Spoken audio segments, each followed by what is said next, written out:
सगळ्याला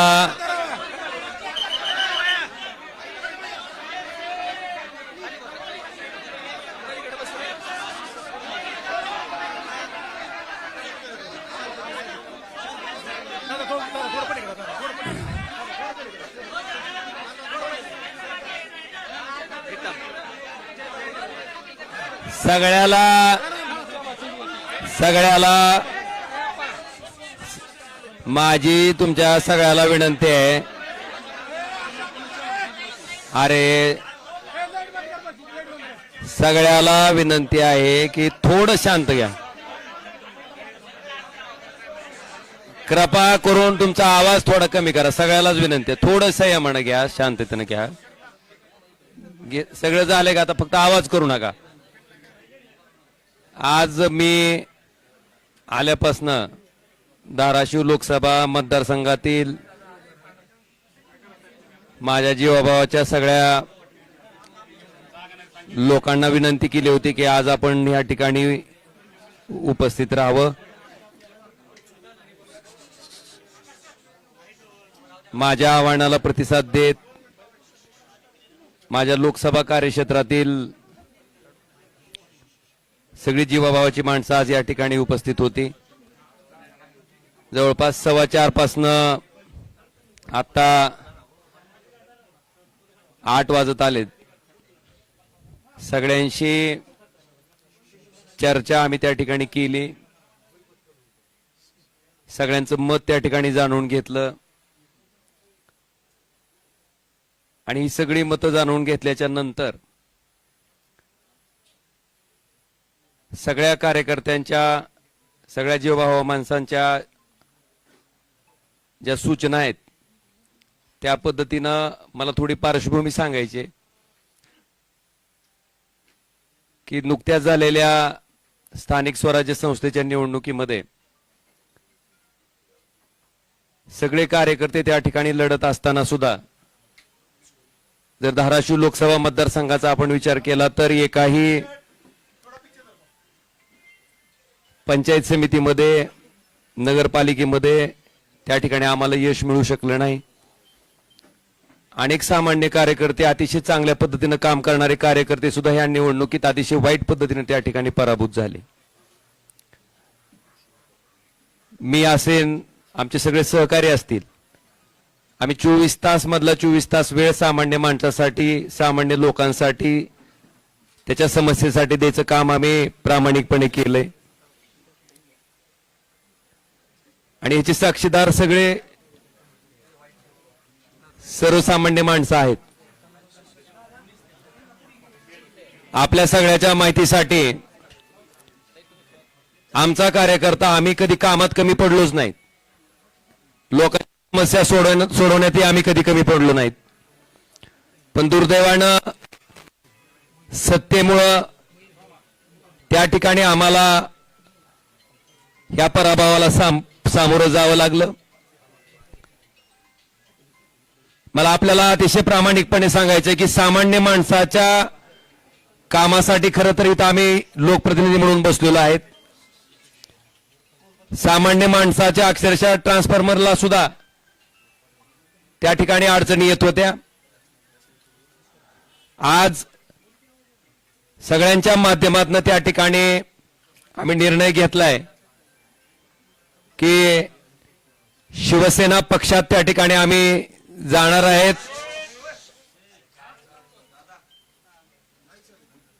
श्री एकनाथ शिंदे साहेबांच्या नेतृत्वाखाली आम्ही त्या ठिकाणी काम करणार आहेत. याच्या पाठीमागची पार्श्वभूमी अशी आहे की आपण बघितलं असेल, ज्या कारणामुळे त्या ठिकाणी मी माझं सार्वजनिक जीवन सुरू केलं की ह्या वाईट वृत्तीची लोक कुठल्याही परिस्थितीत त्या ठिकाणी राजकारणाच्या पटलावर राहिली नाहीत पाहिजेत.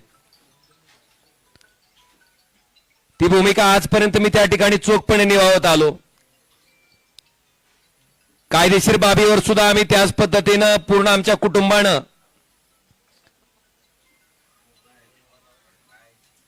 महाराष्ट्र पोलीस जे तपास करत होते, कळंबोली पोलीस स्टेशन जे तपास करत होते ते दबावाखाली करतंय आणि इथून आम्हाला न्याय मिळू शकत नाही. म्हणून हा तपास सीबीआयकडे वर्ग करावा अशी मागणी, अशी याचिका हायकोर्टात केल्याच्या नंतर या हत्याकांडाचा तपास त्या ठिकाणी सीबीआयकडे वर्ग झाला. 20 वर्ष अविरतपणे न्यायालयीन प्रक्रिया चालली. फार मोठ्या अपेक्षा आमच्या कुटुंबाला त्या निकालात होत्या. मेरिटवर निकाल येईल अशी अपेक्षा होती. पण दुर्दैवानं जो काही निकाल आला, ज्याच्यामध्ये सन्माननीय न्यायालय म्हणतंय की राजकीय वैमनस्य होतं, तेही मान्य करतंय. कुठल्याही हत्याकांडामध्ये उद्देश, मोटिव्ह फार महत्वाचा असतो, तेही न्यायालय मान्य करतंय. पण दुर्दैवानं कळंबोली पोलीस स्टेशनच्या तपासाला त्या ठिकाणी बेस करून मला वाटतं ज्या पद्धतीचा निकाल आला तो अतिशय दुर्दैवी होता. आणि अशा पद्धतीनं या निकालाचं दुःख, कारण ज्या दिवशी राजेसाहेब गेले त्या दिवशीचं जे दुःख होतं तशाच पद्धतीचं दुःख आमच्या पूर्ण कुटुंबाला काल सहन करावं लागलं.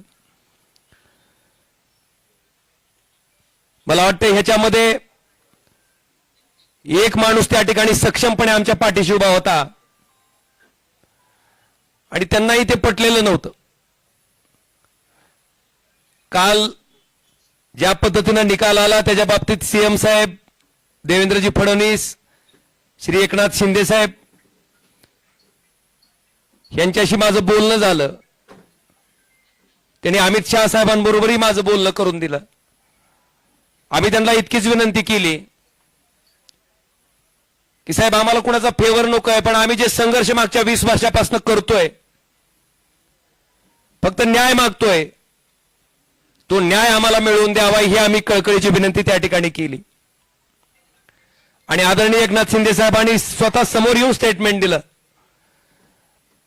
आणि सीबीआय त्या ठिकाणी माननीय हायकोर्टात या प्रकरणाबाबतीत अपील दाखल करणार आहे. अपेक्षा इतकीच आहे की या केसच्या मेरिटवर त्या ठिकाणी जो न्याय त्या ठिकाणी डावलला गेलाय तो आम्हाला न्याय मिळावा.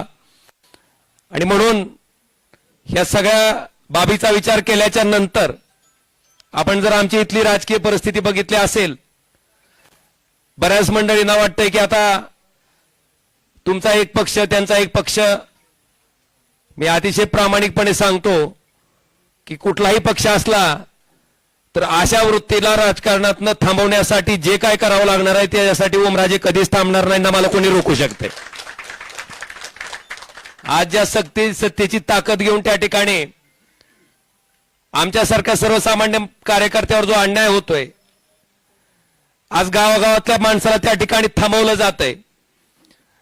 अनेक लोकोपयोगी कामं आहेत. खासदार म्हणून त्या माणसाला वाटतंय की बाबा खासदारांना आमचा ट्रान्सफॉर्मर द्यावा, खासदारांना आमच्यातलं अमुक काम करावं. आज 7 वर्ष होत आलेत. त्या माणसाच्या अपेक्षा फार मोठ्या आहेत.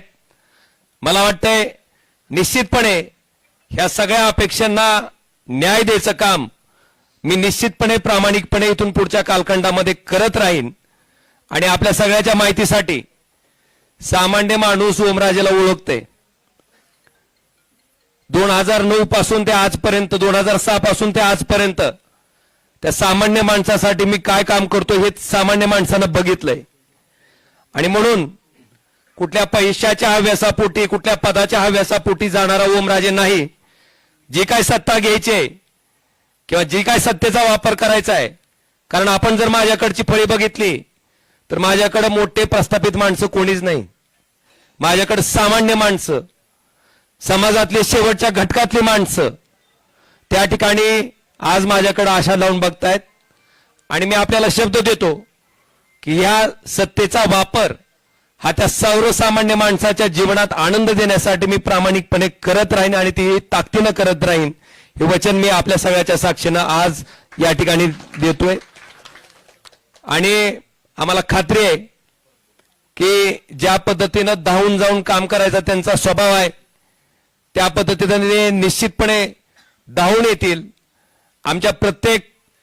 कारण आमचं काही वैयक्तिक कुठलंच काम नाहीये, माझं कुठलंच काय असंही नाही किंवा काहीतरी वेगळा व्यवसाय माझा चालू आहे आणि त्या व्यवसायाला संरक्षण घेण्यासाठी मला जायचं आहे ना.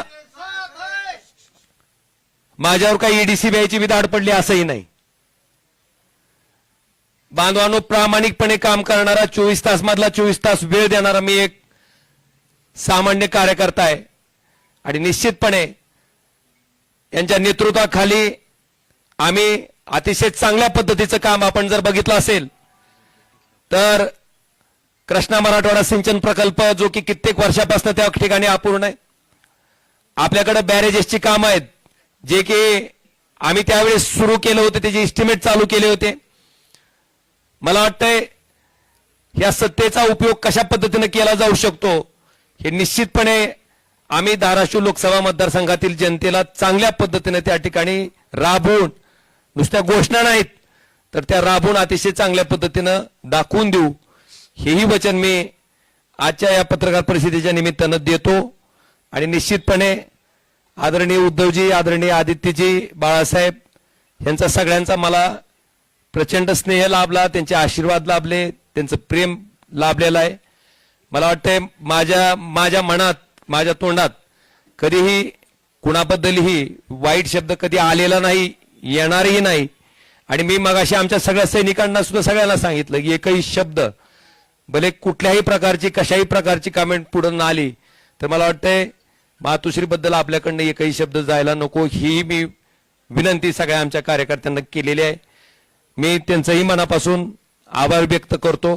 आणि निश्चितपणे माझा पुढचा जो राजकीय प्रवास आहे हा राजकीय प्रवास सर्वसामान्य माणसाच्या जीवनात आनंदाचे क्षण आणण्यासाठी, त्याला सुखाचे क्षण देण्यासाठी मी कायमस्वरूपी अविरतपणे जसा आधी काम करत आलोय त्याच पद्धतीने अविरतपणे त्यांच्यासाठी काम करत राहीन, हेही वचन देतो.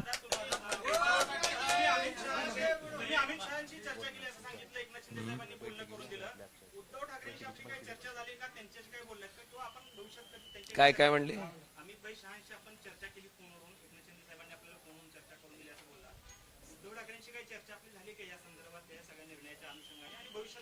कुठल्या कशाबद्दल म्हणताय?